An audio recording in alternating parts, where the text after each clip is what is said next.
News headline. धुळ्याच्या खासदारांविरुद्ध शेतकऱ्यांचा एल्गार. फोटोबाजी बंद करा आणि न्याय द्या. सुरुवात. नमस्कार, मी संभाजी पगार आणि तुम्ही पाहत आहात लोकशाही माझा SP न्यूज इंडिया. मुख्य बातमी. मनमाड इंदूर रेल्वे प्रकल्पासाठी ज्यांच्या जमिनी गेल्या, ज्यांचे संसार उघड्यावर आले, तो शेतकरी आज रडतोय. पण ज्यांना या जनतेने आपलं मानलं, ज्यांना दिल्लीच्या दरबारात हक्काचा आवाज उठवण्यासाठी पाठवलं, त्या धुळ्याच्या खासदार शोभाताई बच्छाव यांनी शेतकऱ्यांची घोर निराशा केली आहे. मनमाड इंदूर रेल्वे प्रकल्पग्रस्त शेतकऱ्यांचा आज खासदार शोभा बच्छाव यांच्यावर तीव्र संताप पाहायला मिळतोय.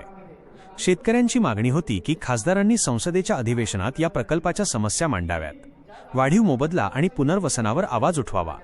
मात्र खासदार महोदयांनी संसदेत गरजण्याऐवजी केवळ मुख्यमंत्री आणि रेल्वे मंत्र्यांना निवेदनं देऊन फोटोशॉपी करण्यावरच भर दिला, असा थेट आरोप आता शेतकरी करत आहेत. शेतकऱ्यांचा संताप आणि राजकीय प्रहार. दुसरं अधिवेशन सुरू झालं तरी खासदार बच्छाव यांनी संसदेत चकार शब्द काढलेला नाही. काल झालेल्या सभेत शेतकऱ्यांनी आपली नाराजी व्यक्त करताना खासदारांना निष्क्रिय ठरवलं आहे. ज्या धुळे लोकसभा मतदारसंघाशी शोभा बच्छाव यांचा आधी कोणताही संबंध नव्हता, ज्या मतदारसंघासाठी त्यांचं कोणतंही मोठं योगदान नव्हतं, तरीही केवळ विश्वासापोटी शेतकऱ्यांनी त्यांना निवडून दिलं. पण आज तोच शेतकरी म्हणतोय की आमच्याकडून चुकीच्या माणसाची निवड झालीय. तीव्र इशारा. खासदार साहेब, आता तरी डोळे उघडा. हा अन्नदाता आपल्या हक्कासाठी रस्त्यावर उतरून रडतोय आणि तुम्ही मात्र डोळे मिटून गप्प बसला आहात. शेतकऱ्यांनी आता निर्वाणीचा इशारा दिला आहे. जर या अधिवेशनात प्रकल्प बाधितांच्या प्रश्नावर आवाज उठवला नाही तर खासदार शोभा बच्छाव यांना धुळ्यात काळे झेंडे दाखवून त्यांचा तीव्र निषेध केला जाईल.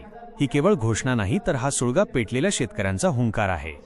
समारोप. निवडणुकीपुरते हात जोडणारे नेते आता शेतकऱ्यांचा हात सोडताना दिसत आहेत. या अन्यायाविरुद्ध आता लढा अधिक तीव्र होणार हे मात्र नक्की. मी संभाजी पगार आणि तुम्ही पाहत होतात लोकशाही माझा SP न्यूज इंडिया. आवाज जनतेचा, हक्क लोकशाहीचा. आमच्या चॅनलवर नवीन असाल तर आमच्या चॅनलला सबस्क्राईब करा आणि ही बातमी जास्तीत जास्त शेअर करा.